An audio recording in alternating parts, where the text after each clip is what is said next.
floor it.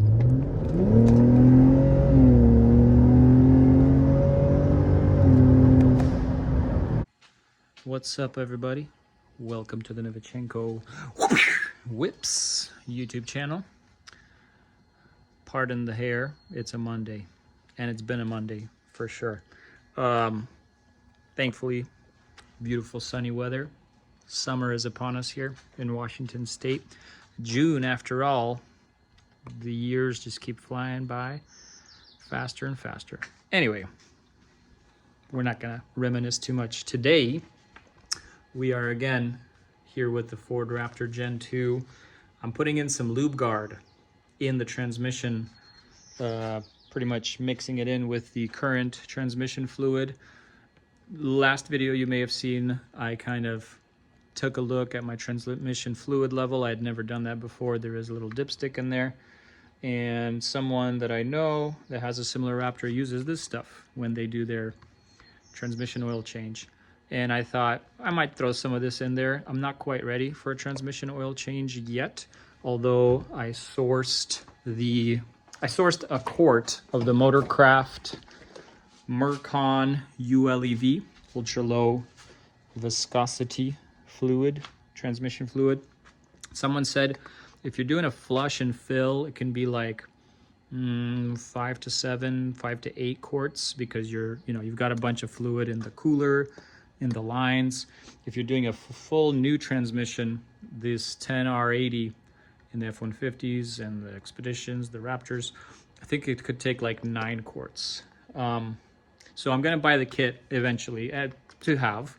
So again, if you didn't watch my last video, I had like a funky, it's not a hard shift from 4th to 5th, but I would get kind of a shift where the RPMs would climb and it would kind of like, catch it back as you shift into 4th gear, and it would only do it on the cold. Right now it's been nice and warm out, so even, once you warm up the truck, you drive out of the house, the shifts feel fine.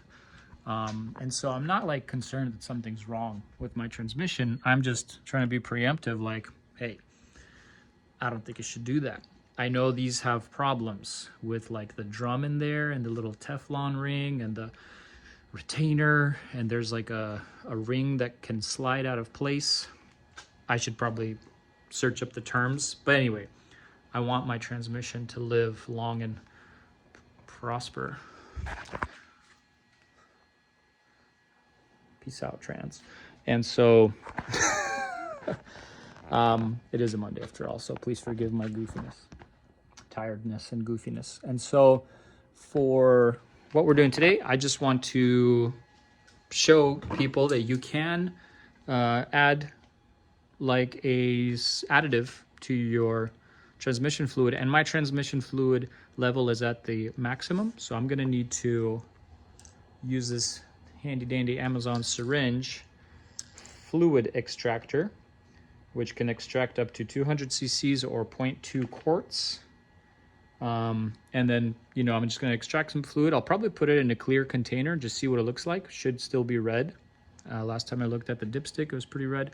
And then we're going to put in the LubeGard the same way, probably just squish it in there through this. So come with me, and if you want to try and do this on your car, more than welcome. First and foremost, I'm going to get on my creeper. I'm going to start creeping. So it's taken off the shield already, and let me take you around to where our transmission dipstick plug is. I did douse it with some brake clean. Don't want anything to fall in there, but it's a 19 mil. I'm gonna take it out and use my extractor to pull out some fluid, take a look at it, and then we're going to dump in the additive LubeGard. And then later in this video, maybe in the next few days, I'll drive it around and see if it's changed any of the behavior, especially, initial driving on the cold transmission fluid. But yeah, let's do it. A little more about what this LubeGard is supposed to do. I guess it's supposed to stops slippage and improves shifts. And you know, that's exactly what we're looking for. So small container, synthetic, uses with ATF. I'm trying to see how many. We'll add 1 ounce per quart of ATF. How many ounces does this hold? 10 fluid ounces. You know, I'm gonna dump the whole thing. There are like 9 to 10 quarts of fluid in that whole system, so this should help us. And again, I'm trying to look for, you know, like a something that will help fluid that has 30k miles on it. So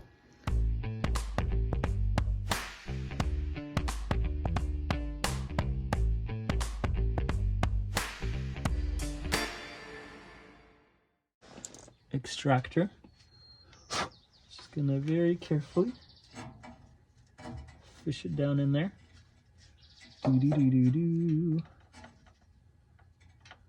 Just make sure it touches the bottom, and let's see if we can slowly start to extract. I do see there's a little breather hose hole right here, so I'm going to try and be careful that I don't get transmission fluid all over myself. Let's see. Oh yeah, it's coming out. Oh, it's pretty dark. It's darker than I expected, my friends. Look at that. Yeah, I mean, we might be due for an actual transmission oil change. I would not hesitate to do that. Let's put it in our bottle.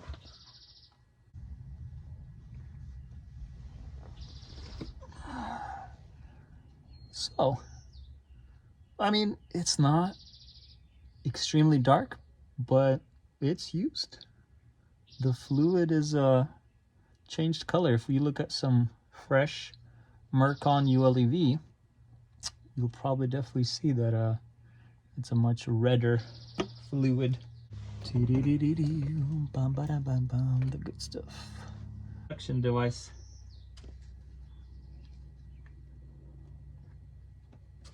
Definitely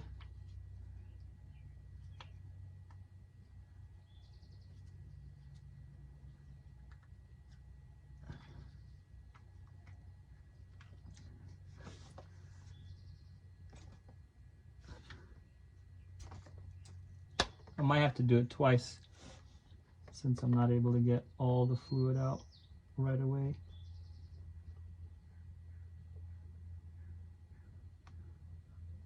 Okay, up in there. Come on. And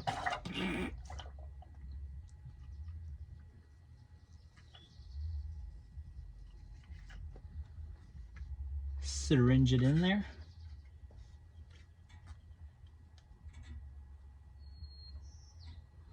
See if there's any more. Yeah, there's a little bit left.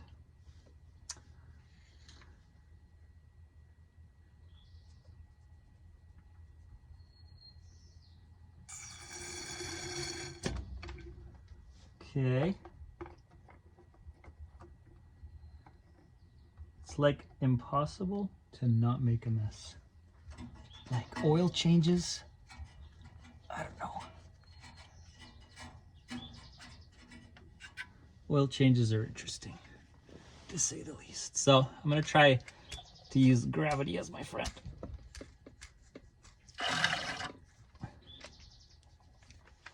All right, well, we've put it in there as much as I could. You know, I'll save whatever's left here in this bottle and just, I don't know, use it for some future reference or something, but I know I can't get it all in there because some of it gets stuck in the syringe hose. I'm gonna clean this off nicely and we're gonna put it back in.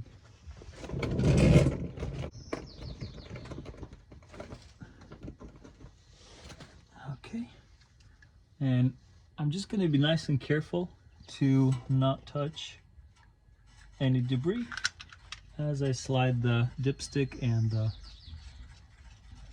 plug back in there and tighten it all the way, and then give it a little bit extra with the 19 mil to tighten it up.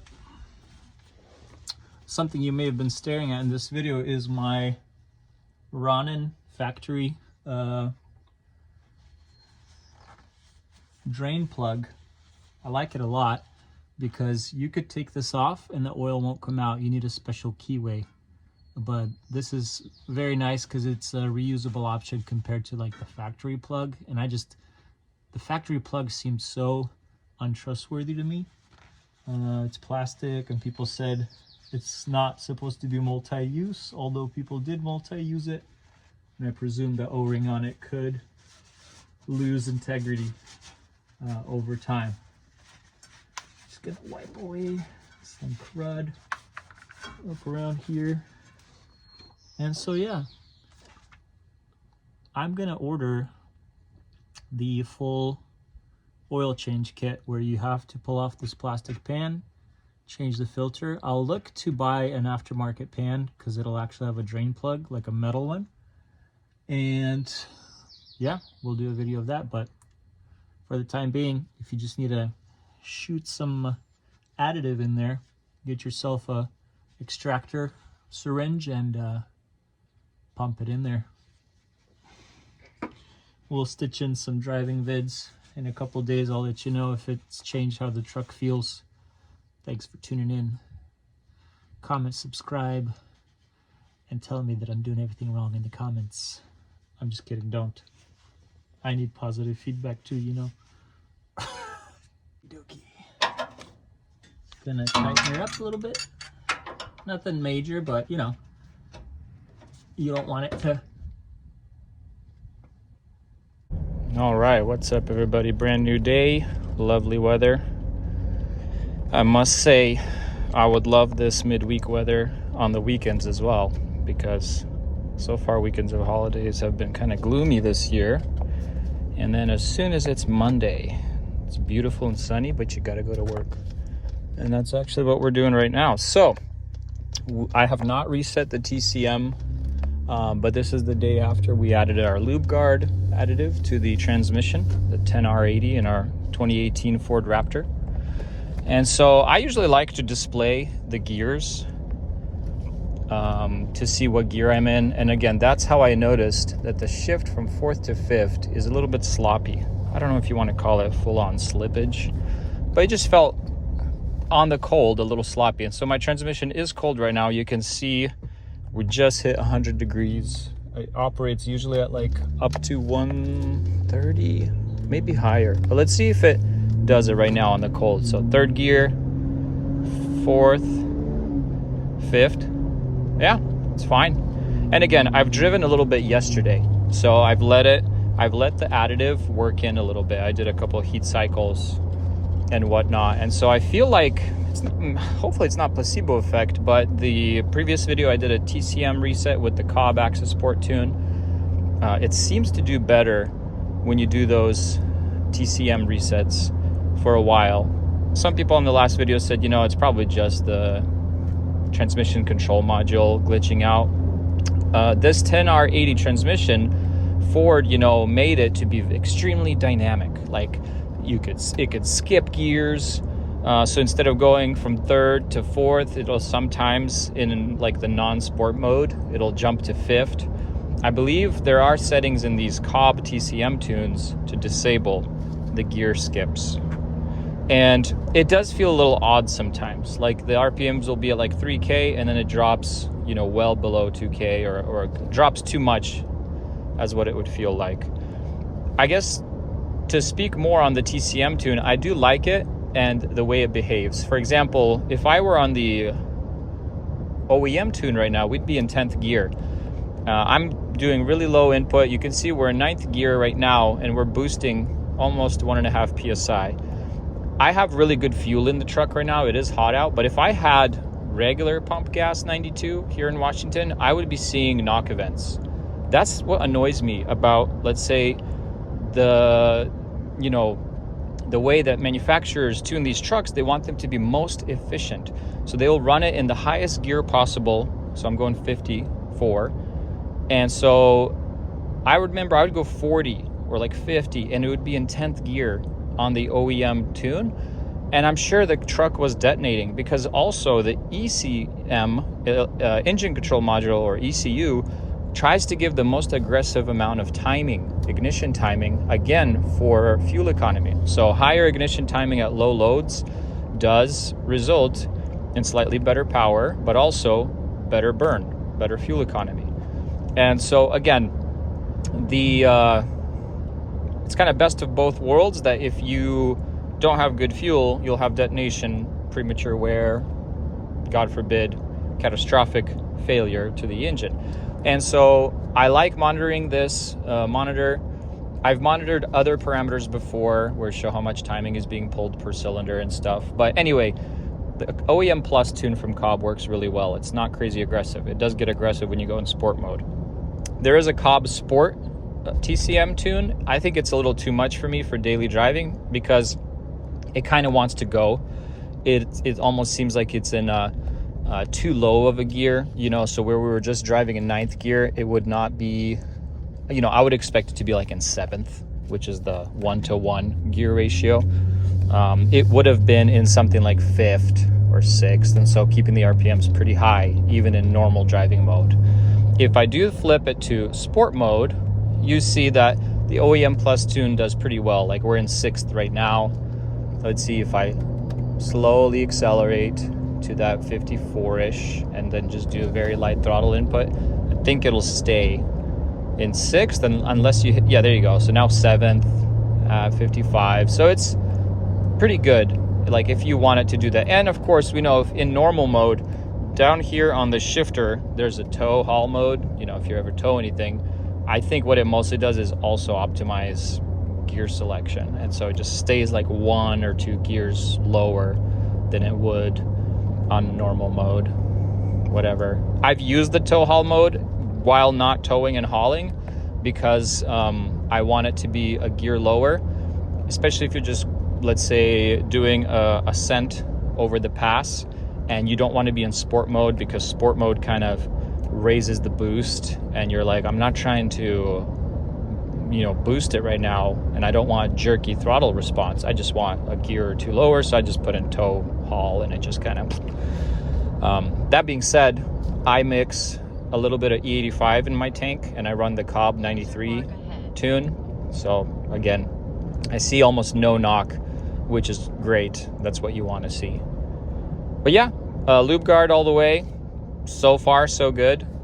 We will do a future video with a full flush, and I'll see if by then I source a budget-friendly or kind of a good metal, aluminum, whatever, oil pan. If I don't find one, we'll just reuse the original oil pan, and we'll have to use it. You know, the kit comes with a new gasket, a new oil filter for the transmission and stuff like that. I think the trans runs up to like 180 degrees sometimes. So I know they sell transmission cooler bypass that you can install, so maybe I'll look into that. I know they really run it kind of hot. Floor it.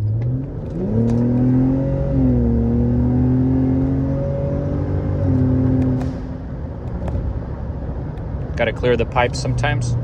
You guys like my mama bear hat? The Raptor's actually my wife's daily. So got some slow pokes on the road today. It's acting pretty good. All the gears feel really smooth. So I'm happy.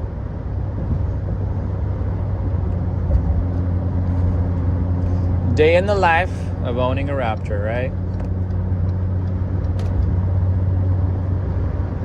Overall, good daily truck. I recently got an alignment done, so I'm still trying to figure that out. I think I need to do tiny tweaks. Still pulls ever so slightly in one direction, but it is such a wide wheelbase, right? But other than that, cool daily truck. Put in the comfort steering mode, see if it's any better. Looks like it's going straight. It's gonna yell at me in a minute for not holding the steering wheel. Let me know, guys, if you want any other videos on the Raptor or anything specific.